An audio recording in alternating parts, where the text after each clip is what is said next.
The interrogation chamber aboard the Vulcan warship reeked of ozone and dried blood.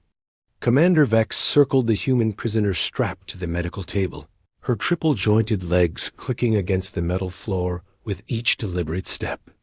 The creature before her was unremarkable by any measure. Pale skin already mottled with bruises, short dark hair matted with sweat, and those peculiar forward-facing eyes that tracked her movement with unsettling focus. "Your fleet is destroyed," Vex announced, her translator converting her chittering speech into something the human could understand. "Your colony world burns. You have lost everything, yet you refuse to provide the encryption codes we require." The human, who had identified himself only as Corporal James Webb, managed a weak smile despite his obvious injuries. "That's because those codes died with Captain Morrison. I'm just a grunt. They don't tell people like me anything important." Vex's sensory antennae flared in annoyance. 3 days of interrogation had yielded nothing useful from this specimen. The Vulcan Empire had conquered 47 species across 12 sectors, and each one had broken eventually. Humans were supposed to be soft, fragile things according to the initial reports. Their home world had barely reached beyond their own moon when the Vulcan scouts first observed them. Weak gravity, thin atmosphere, and a population that had never faced a truly dominant predator. Yet this one refused to break. "Your medical scans show extensive damage," Vex continued, reviewing the data on her wrist display. 3 fractured ribs, internal bleeding, severe dehydration, and what your species calls a concussion. Without treatment, you will die within the next rotation." "Then I guess I'll die," James replied, his voice hoarse but steady. Vex's patience evaporated. She had been too gentle, too restrained. Her superiors expected results, and this insignificant creature was making her look incompetent. With a swift motion, she drove her armored boot directly into the human's left side, right where the scans indicated the worst of the rib fractures. She expected a scream. She expected begging. She expected the inevitable collapse that preceded cooperation. Instead, James gasped. His body went rigid for a moment, and then he let out a long, shuddering breath. When he looked up at her again, his expression had shifted from pain to something that might have been relief. "Oh, damn," he said, actually laughing despite the blood on his lips. "Thanks for that. It was clicking weird every time I breathed. You just popped it back into place." Vex stood frozen, her translator working overtime to ensure she had heard correctly. "What?" "The rib," James explained, taking a deeper breath than he had managed in days. "It was fractured and displaced. When you kicked it, the broken ends lined up again. Hurts like hell. Don't get me wrong, but at least it's not grinding anymore. That was driving me crazy." The commander's mandibles clicked in confusion. This made no biological sense. The force required to realign a fractured bone should have caused excruciating pain, possibly even shock. Yet the human seemed genuinely grateful. "You are lying," Vex declared. "No species experiences relief from increased trauma." "You haven't met many humans then," James replied. "We're kind of built different. Our bones are designed to break and heal stronger. Our bodies basically overreact to everything. Cut us, and we seal the wound with our own coagulated fluids. Poison us, and we develop immunity. Break our bones, and they knit back together denser than before." Vex consulted her medical database, searching for information on human physiology that she had previously dismissed as exaggerated intelligence reports. What she found disturbed her more than she cared to admit. Humans came from a death world. Their planet subjected them to constant danger: predators, parasites, bacterial infections, viral plagues, extreme weather, and even their own star's radiation. In response, humanity had evolved the most aggressive adaptive biology the Vulcan had ever encountered. Their immune systems attacked foreign bodies with such ferocity that they often damaged their own tissue in the process. Their pain tolerance increased under stress through chemical compounds their own brains produced. Their bodies could function at extreme temperatures that would kill most species. They even had a secondary healing response that activated during sleep. "Your species is broken," Vex said quietly, though whether she meant it as an insult or observation, she herself was not certain. "Broken implies we don't work," James countered. "We work just fine. We just work mean." Over the next several hours, Vex attempted other interrogation techniques. She deprived him of water, not knowing that humans could survive for days without it while remaining conscious. She exposed him to temperatures she considered extreme, forgetting that human colonists had settled worlds ranging from Arctic ice planets to desert furnaces.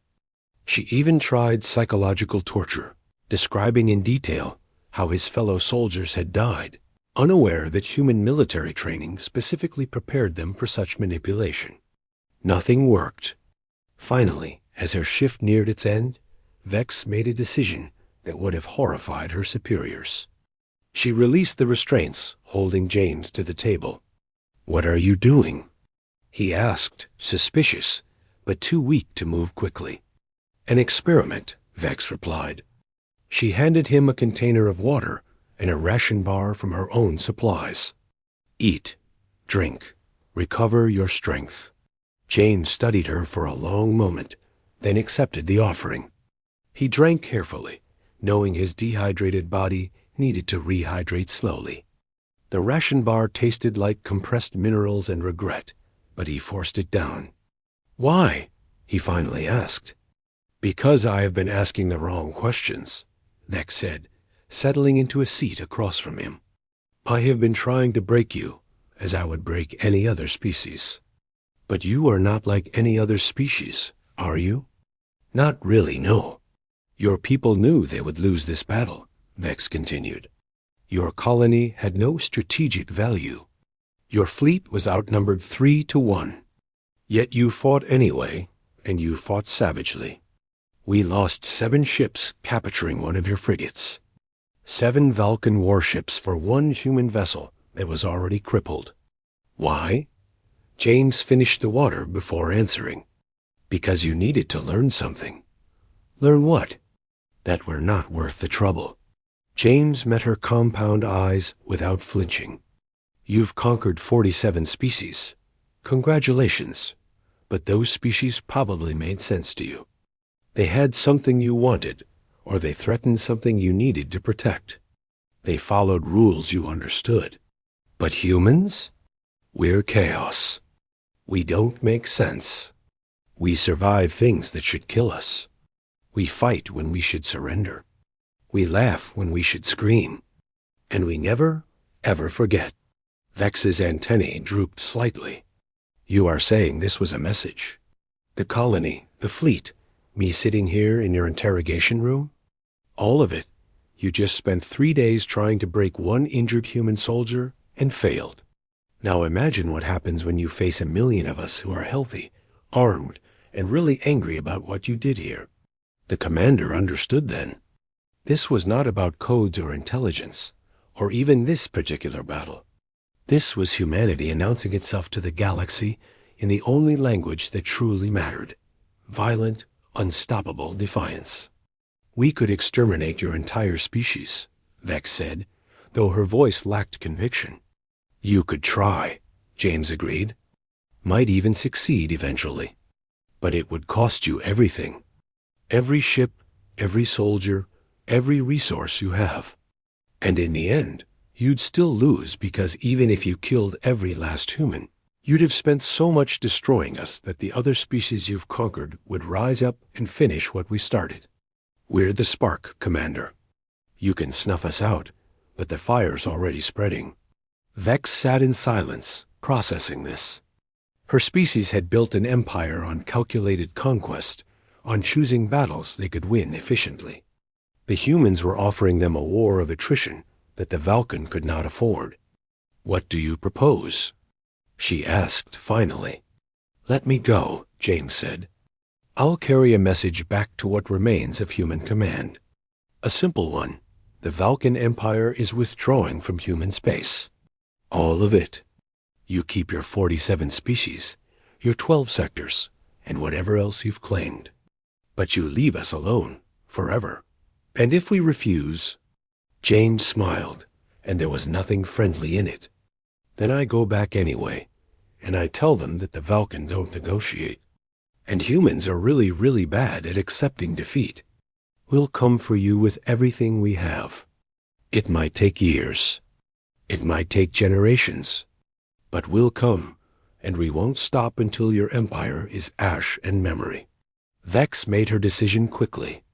She had the authority for prisoner exchanges, and this human was worth more as a messenger than as a corpse. She provided him with medical treatment, proper food, and transport to the nearest neutral station where human refugees had gathered. As James left the ship, his ribs properly set and healing, he paused at the airlock. "Thanks again," he said, touching his side where Vex had kicked him. "For fixing the rib." Vex watched him go, knowing she had just saved her species from a war they could never truly win. The humans were broken, yes, but they were broken in a way that made them dangerous beyond measure. 3 months later, the Valkan Empire officially recognized human territorial boundaries and signed a non-aggression pact that would last for centuries. The other conquered species took note. If the mighty Valkan had backed down from these strange, resilient creatures, perhaps there was hope.